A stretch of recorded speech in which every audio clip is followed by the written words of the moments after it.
అందరికీ నమస్కారం. నిన్న జరిగినటువంటి దీపా భాస్కర్ రెడ్డి గారు ఏదైతే ప్రెస్ మీట్ పెట్టిండో దానికి ఖండనగా దాన్ని ఖండిస్తూ మేము ప్రెస్ మీట్ ఏర్పాటు చేయడం జరిగింది.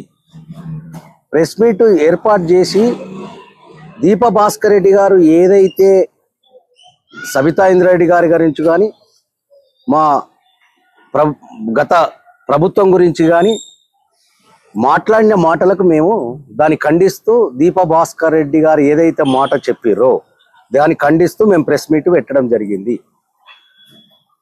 దానికి బదులు మీరు మళ్ళీ నిన్న ప్రెస్ మీట్ ఏర్పాటు చేసి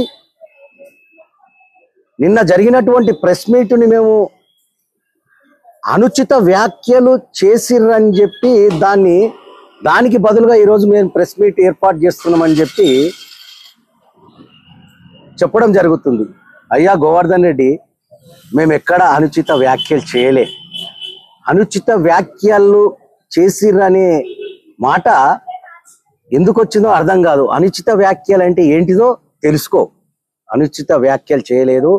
దీపా భాస్కర్ రెడ్డి గారు పెట్టినటువంటి ప్రెస్ మీట్ పైన ఆయన మాట్లాడిన మాటలకు గాను ఖండిస్తూ సమాధానం చెప్పడం జరిగింది. దీపా భాస్కర్ రెడ్డి గారు మాట్లాడింది, మీరు మాట్లాడింది, నిన్న ప్రెస్ మీట్ పెట్టి మీరు మాట్లాడిన దానికి నేను ఇప్పుడు సమాధానం చెప్తా ఉన్నా. దీపా భాస్కర్ రెడ్డి గారు ఏమన్నారంటే, మేము అడగలే సబితా ఇంద్రారెడ్డి గారికి ఫోటో కాల్ పాటిస్తలేదు, చెక్కులు ఏ విధంగా ఇస్తుందని చెప్పి సబితా ఇంద్రారెడ్డి గారు దీపా భాస్కర్ రెడ్డి గారు అనడం జరిగింది. దానికి సమాధానం చెప్తూ, అయ్యా ఆమె ఒక ఎమ్మెల్యే గారి హోదాలో చెక్కులు అందజేస్తుంది, కేఎల్ఆర్ గారు ఏ హోదాలో చెక్కులు అందజేస్తుర్రు అని చెప్పి ఆయన అడిగిన దానికి మేము క్వశ్చన్ చేసినాం. నాయన మీరు అన్నదానికే మేము జవాబు చెప్పినాము. మేము కేఎల్ఆర్ గురించి మేము ఏం మాట్లాడలేదు. దీపా భాస్కర్ రెడ్డి గారు మాట్లాడిన దానికే మేము సమాధానం చెప్పినాం తప్ప మేము కొత్తగా కేఎల్ఆర్ గురించి మాట్లాడింది లేదు. First point. ఇంకొకటి మీరేం మాట్లాడుతారు, 58,000 మెజార్టీ వెనక ఉన్నది మా కేఎల్ఆర్ గారు అంటారు కదా. మేము కూడా అనలేదు. దీపా భాస్కర్ రెడ్డి గారు రాజీనామా సబితమ్మని చేయమన్నాడు కాబట్టి, అయ్యా 58,000 సబితమ్మని రాజీనామా చేయమన్నాడు కాబట్టి, అయ్యా ఇంకా మీరు 58,000 మెజార్టీతో మొన్న పోటీ చేస్తే అనుకున్నారు, ఇంకా మళ్ళా పోటీ చేస్తే మాతోనే గెలుస్తారని చెప్పి దానికి అలా సమాధానం చెప్పడం జరిగింది. మల్లారెడ్డి గారు, గోవర్ధన్ రెడ్డి గారు గుర్తుపెట్టుకోండి. ప్రెస్ మీట్ పెట్టే ముందు రోజు బీఆర్ఎస్ నాయకులు ఏం మాట్లాడిర్రు, ఏం సమాధానం వాళ్ళకి చెప్పాలి, ప్రెస్ మీట్ పెట్టి అని తెలుసుకోవాలి. తెలుసుకొని మాట్లాడండి. మీరు ప్రెస్ మీట్ పెట్టే ముందు దాన్ని ఖండించే విధానం నేర్చుకొని మాట్లాడండి. ముందు మీరు చెవులు కొరుకుంటున్నారు నాయన మీ ప్రెస్ మీట్ని చూసి మీ నాయకులు. అయ్యా ఇది ఏం ప్రెస్ మీటు, అసలు అల్మాజ్ కూడా ఒక ప్రెస్ మీట్ పెట్టుకుర్రా ఇది అని చెవులు కొరుక్కుంటుర్రు. ఏం మాట్లాడారు ప్రెస్ మీట్లా? మేము మాట్లాడిన దానికి జవాబు ఏమి ఇచ్చారు మీరు? మేమేం అడిగినాం? మహిళలకు 2500 ఇస్తున్నారని సంతోషంగా ఉన్నారని అడిగినాం. సమాధానం చెప్పినావా? తులం బంగారం ఇస్తున్నారని సంతోషంగా ఉన్నారా అని అడిగినాం. సమాధానం చెప్పిరా? మీరు పిల్లలకు ఫీజులు కడుతుర్రా, కాలేజీ ఫీజులు కడుతుర్రా, స్కాలర్షిప్ ఫీజులు కడుతుర్రా అని అడిగినాం. రైతు బంధు పూర్తి స్థాయిలో వేస్తుర్రా అని అడిగినాం.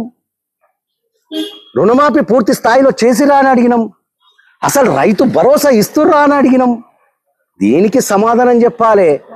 మేము అడిగిన దానికి సమాధానం మీరు చెప్పకుండా ఆల్మాజ్గూడలో సర్పంచ్ ఉన్నప్పుడు ఏదో కాలనీ సాయి బాలాజీ అంట, ఇంకో కాలనీలు అంట, ఏదో చెర్లాలు ఇల్లు కట్టిరా. ఇల్లు కట్టింది ఇంకోటి 10 సంవత్సరాల క్రితం, 10 సంవత్సరం పాత పాస్వర్డ్లో కన్నట్టు అది తుడుచుకపోయిన కథ, అది అయిపోయింది, గతం అయిపోయింది. గతం గురించి ఇంకో నాడు పెట్టి ప్రెస్ మీట్ పెట్టరు నాకు వ్యక్తిగతంగా. అసలు మీరు ప్రెస్ మీట్ పెట్టింది నా వ్యక్తిగతంగా పెట్టిరా, లేకపోతే దీపా భాస్కర్ రెడ్డి గారు పెట్టినటువంటి ప్రెస్ మీట్ నేను ఖండిస్తే దాని మీద పెట్టి మాట్లాడిరా? మీరు అవగాహన నుండి మాట్లాడిరా, అవగాహన లేక మాట్లాడిరా? మల్లారెడ్డి గారు మాట్లాడతారు. అయ్యా మల్లారెడ్డి గారు, నేను అడిగిన దానికి ప్రెస్ మీట్ పెట్టి అడిగిన దానికి సమాధానం చెప్పు. కానీ మీరేం చేస్తారు? హల్మాజ్గూడలో మీరు పార్టీలు మారిర్రు.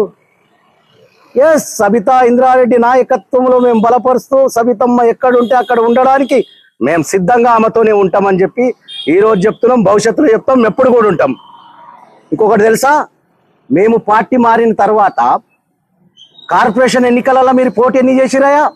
హల్మాజ్గూడలో ఎన్ని పోటీ చేసిరు? టోటల్ బడంగపేట కార్పొరేషన్లో ఎన్ని పోటీ చేసిరు?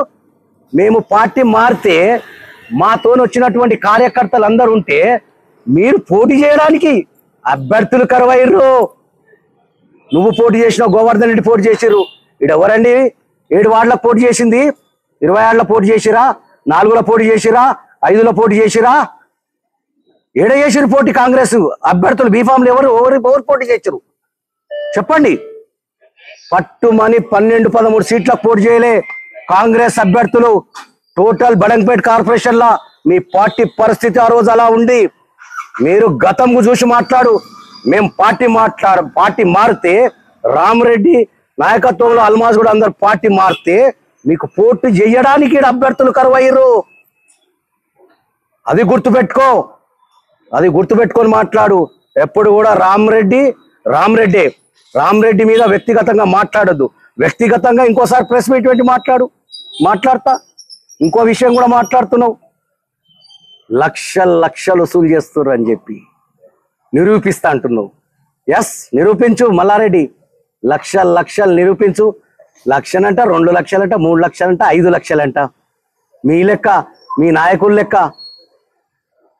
మనుషులను పెట్టి కాంగ్రెస్ అధికారం వచ్చింది, అధికార పార్టీలో మేమున్నాం, మాకు డబ్బులు ఇవ్వాలని చెప్పి ఈ బడంగపేట కార్పొరేషన్లో 10 మందిని పెట్టి బుచ్చగాల లెక్క వసూలు చేస్తున్నారు. దాన్ని ఖండించకపోతే అందులో కూడా నీకు భాగస్వామ్యం ఉంది అనుకోవాలా? అసలు నువ్వు కూడా వసూలు చేస్తున్నావు అనుకోవాలా? అంటే మీరు వసూలు చేసుకుంటా మమ్మల్ని అడుగుతారు. అధికార పార్టీ వచ్చింది, మాకు డబ్బులు ఇవ్వాలని చెప్పి 10 మంది, కొంతమంది కాంగ్రెస్ నాయకులు 10 మంది మనుషులను పెట్టి ఈ బడంగపేట కార్పొరేషన్ లోపల డబ్బులు వసూలు చేస్తా ఉన్నారు. ఖాళీలలో అడగండి చెప్తారు, ఖాళీలలో తిరగండి చెప్తారు. ఇల్లు కట్టుకోవాలంటే భయపడుతున్నారు. కాంగ్రెస్ పార్టీ అధికారంలోకి వచ్చిన తర్వాత మేము లక్షలు వసూలు చేస్తున్నాం. చాలా నిరూపించు. 5 లక్షలు తీసుకున్నామో నిరూపించు. 5 లక్షలు తీసుకున్నట్టుగా నిరూపిస్తే నేను రాజకీయాల పోటీ చేయ. ఎవరైనా 5 లక్షలు ఇచ్చారు నాకంటే. నాతోని వ్యక్తిగతంగా మాట్లాడకండి మల్లారెడ్డి గారు, నా పేరు తీసుకొని. దయచేసి రాజకీయ జీవితంలో నేనిచ్చిన సర్వీస్, నేనిచ్చిన సేవాభావంతో పనిచేసే నాయకుని. అందుకే ఈ 30 సంవత్సరాల నుంచి రాజకీయ జీవితంలో ఈ హల్మాజ్గూడ నిలబడుతున్నా. వ్యక్తిగతంగా మాట్లాడేది ఉంటే మాట్లాడు. సపరేట్ వ్యక్తిగతంగా పెట్టి నా మీద ప్రెస్ మీట్ మాట్లాడు. నువ్వు ప్రెస్ మీట్ దేని మీద పెట్టినావు ఆ సబ్జెక్ట్ మీద మాట్లాడు. మేము అడిగిన దాని మీద క్వశ్చన్ చేస్తున్నాం. ఆ క్వశ్చన్కు ఆన్సర్ ఇవ్వండి. ఈరోజు మేము ఇచ్చినటువంటి పథకాలను అమలు చేస్తలేవు. 6 గ్యారంటీలు అమలు చేయలేకపోతుర్రు, 420 హామీలను అమలు చేయలేకపోతుర్రు అని చెప్పి మేము ప్రెస్ మీట్ పెడితే దానికి సమాధానం చెప్పకుండా ఉచిత బస్సు ఇచ్చినాం, మేము ఉచిత కరెంట్ ఇచ్చినాం, గ్యాస్ ఇచ్చినాం అంటున్నారు. ఇచ్చిర్రు, దాన్ని పూర్తి స్థాయిలో ఇవ్వలేకపోతుర్రు. ఇవ్వడానికి ప్రయత్నం చేయాలని చెప్పి క్వశ్చన్ చేస్తున్నాం, ప్రశ్నిస్తున్నాం. ఇస్తాము, భవిష్యత్తులో ఇస్తామని చెప్పి సమాధానం చెప్పురి. కానీ ఆ సమాధానాన్ని దాటవేయడానికి ఒక ఆయన్నేమో సర్పంచ్ గురించి ఎప్పుడో పాత ఇల్లు చదరాలి ఇల్లు కట్టిదని మాట్లాడతాడు. ఒక ఆయన్నేమో కార్పొరేటర్లు, మాజీ కార్పొరేటర్లు వసూలు చేస్తున్నారు అని మాట్లాడతారు. నువ్వు అది చేసినావు ఇది చేసినావు అని మాట్లాడతాడు. ఏది చేసినా గతం సర్పంచ్ కాడికించి ఈడిదాకా రాజకీయ జీవితంలో ప్రెస్ మీట్ పెడదామంటే నువ్వు ప్రెస్ మీట్ పెట్టు, దానికి నేను సమాధానం చెప్తా. గతం నుంచి గడిచిన 30 సంవత్సరాలలో నేనేం చేసిన ఈ సేవ ఈ హల్మాజ్గూడకు అని చెప్పి నేను మాట్లాడతా. వ్యక్తిగతంగా మాట్లాడు. నా మీద ప్రెస్ మీట్ పెడితే పెట్టు వ్యక్తిగతంగా. భయపడేది లేదు, సమాధానం చెప్పడానికి రెడీ ఉన్నా. నేను అవినీతి చేస్తే, అన్యాయం చేస్తే ప్రజలు రేపు నన్ను తిరస్కరిస్తారు. నేను పోటీకి వచ్చినప్పుడు నన్ను తిరస్కరిస్తారు. నిన్ను గెలిపిస్తుండొచ్చు నేను అవినీతి చేస్తే. ఎందుకు ఉలికి పడుతున్నావు అని అంటున్నా. వ్యక్తిగతంగా మాట్లాడక మల్లారెడ్డి. నువ్వు మాట్లాడేదని మీద సబ్జెక్ట్ తీసుకొని మాట్లాడు. మేము అడిగిన సమాధానం ఏంది, మేము చేసిన క్వశ్చన్ ఏంది. దీపభాస్కర్ రెడ్డి కనీసమైన దీపభాస్కర్ రెడ్డి మాట్లాడితే మేము ఆయన ఖండిస్తే దీప భాస్కర్ రెడ్డి గురించి ఒక్కరైనా మాట్లాడినారా మీరు? ఏం మాట్లాడుతున్నారు? సీనియర్ నాయకుడు దీప భాస్కర్ రెడ్డి గారు, ఆయన ఇలా నిజంగా కూడా ఇది ప్రెస్ మీట్ అని అనుకుంటున్నాను, చెవులు కొరుకుంటున్నారు కాంగ్రెస్ నాయకులు అందరు కూడా. ఏం ప్రెస్ మీట్ పెట్టిరాయా అని ఆలోచన చేసి ప్రెస్ మీట్ పెట్టడానికి ముందు ఆలోచన చేసి పెట్టండి. ఏదో దొరికింది కదా అవకాశం అని చెప్పి ఏది పడితే అది మాట్లాడకండి. సబ్జెక్ట్ దేని పడితే అది మాట్లాడండి, ప్రెస్ మీట్ పెట్టండి, ఖచ్చితంగా సమాధానం చెప్తాం.